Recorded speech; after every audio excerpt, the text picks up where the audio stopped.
Hey, what's up you guys? It's Dorothy and welcome back to my channel. In today's video, we're going to go into chapter 4 of Speak by Lori Halse Anderson.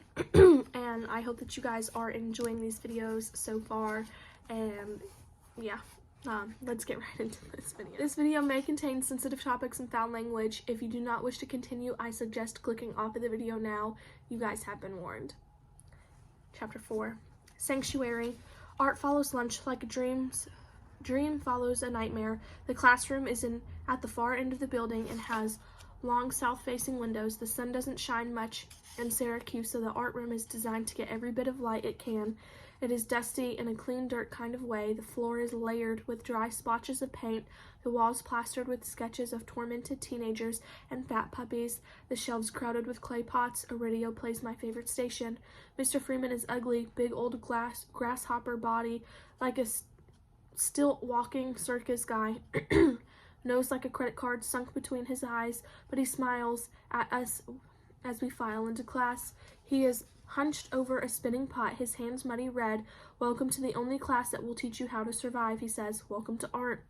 I sit at a table close to his desk. Ivy is in the class. She sits by the door. I keep staring at her, trying to make her look at me. That happens in movies. People can feel it when other people stare at them, and they just have to turn around and say something. Either Ivy has a great force field or my laser vision isn't very strong. She won't look back at me. I wish I could sit with her. She knows art. Mr. Freeman turns off the wheel and grabs a piece of chalk without washing his hands. Soul. He writes on the board. The clay streaks the word like dried blood.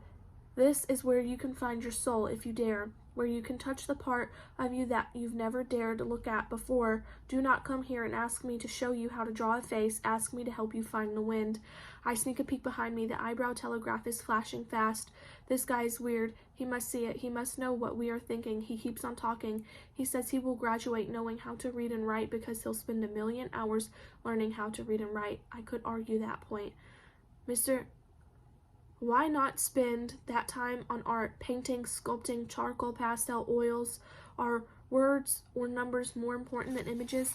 Who decided this? Does algebra move you to tears? Hands raised, thinking he wants answers. Can the plural possessive express the feelings in your heart? If you don't learn art now, you will never learn to breathe. There is more for someone who questions the value of words. He sure uses a lot of them.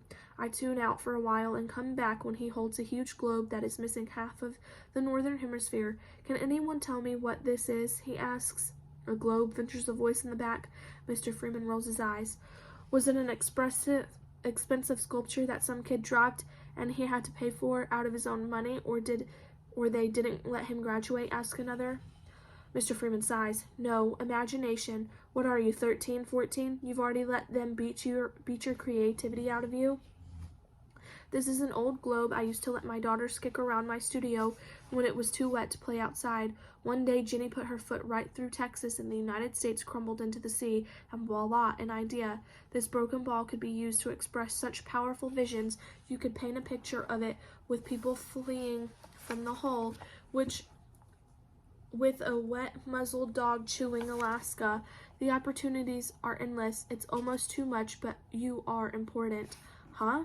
"You will each pick a piece of paper out of the globe." He walks around the room so we can all pull red scrapes from the center of the earth. "On the paper you will find one word, the name of an object. I hope you like it. You will spend the rest of the year learning how to turn that object into a piece of art. You will sculpt it, you will sketch it, papier-mâché it, carve it. If the computer teacher is talking to me this year, you can use the lab for computer-aided designs. But there's a catch. By the end of the year, you must figure out how to make your object say something, express an emotion, speak to every person who looks at it." Some people groan. My stomach flutters. Can he really let us do this? It sounds like too much fun.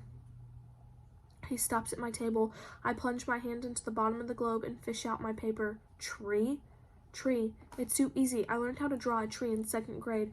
I reach in for another piece of paper. Mr. Freeman shakes his head. He says. "You just chose your destiny. You can't change that." He pulls the bucket of clay from under the pottery wheel, breaks off a fist-sized balls, and tosses one to each of us. Then he turns up the radio and laughs. "Welcome to the journey." That is the end of chapter 4. I will see you guys in the next video. Bye.